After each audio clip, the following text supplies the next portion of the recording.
Hey everyone, Ace Maven here with a Vox Machina tutorial on how to play Railgun.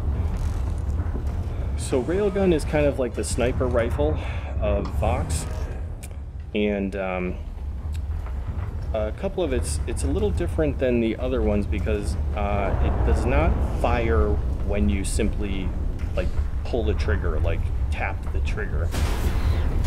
So you hear that noise, that's my railgun trying to charge up, and then I'm releasing it prematurely, and obviously you saw nothing shot. So what you have to do for railgun is actually hold it down for about 3 seconds or so. Let it charge, and then shoot it. And you'll hear a little warm-up, like woo woo woo woo woo, and then you'll hear this sort of like chunk noise, like chunk, and that's when you can shoot. Now, if you don't shoot it, you will still continue to build heat. So watch, I'll pull it down. You're gonna hear the wind up, the chunk, and then I'm not gonna let it go. Wind up, chunk, and look, it's still building heat. And then I let go of the trigger and it fires. So you can't just hold this down indefinitely. You can't just hold it down until it charges and then just wait until you have a shot. I mean, you could wait a second, but in all that time you're waiting, you're building heat.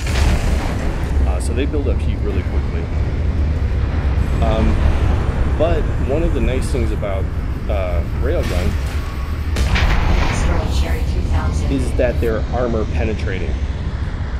So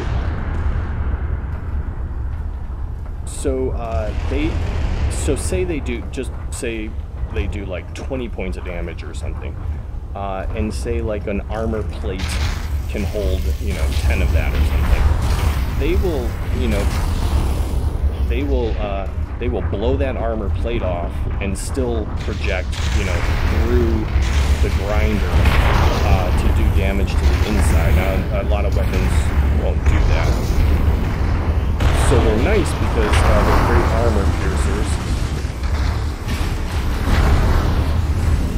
They're very fast. I mean, the projectiles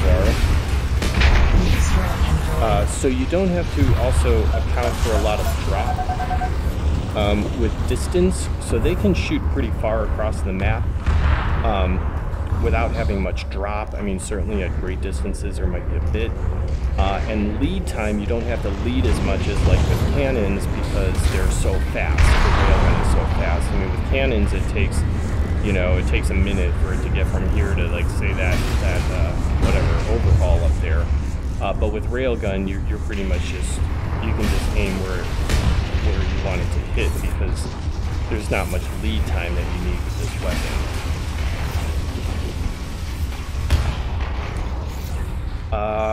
So with railgun, a lot of times you will want to use the scope. I mean, not all the time.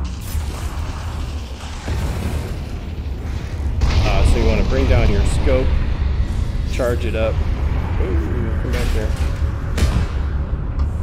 Fire.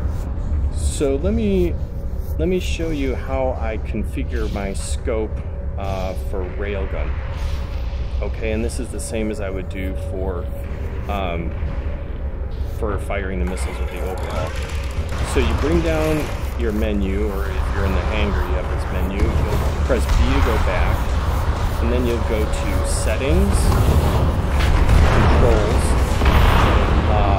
Aiming, and I have my VR scope mode on gaze, so that's when I bring my scope down, if I move my head, my reticle will move as well, instead of having to use my thumbstick or my controller to move my reticle, I just use my head. But I also have the scope speed set to only 5%. There it is. Set only to 5%, so it's basically the slowest scope speed. So what that allows then is that I can bring down my scope by tapping my right joystick button on Oculus.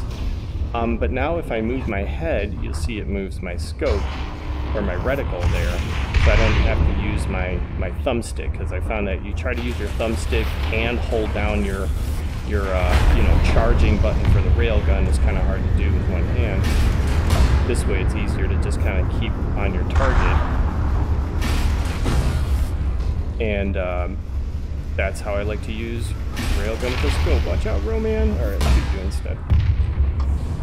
So that is railgun.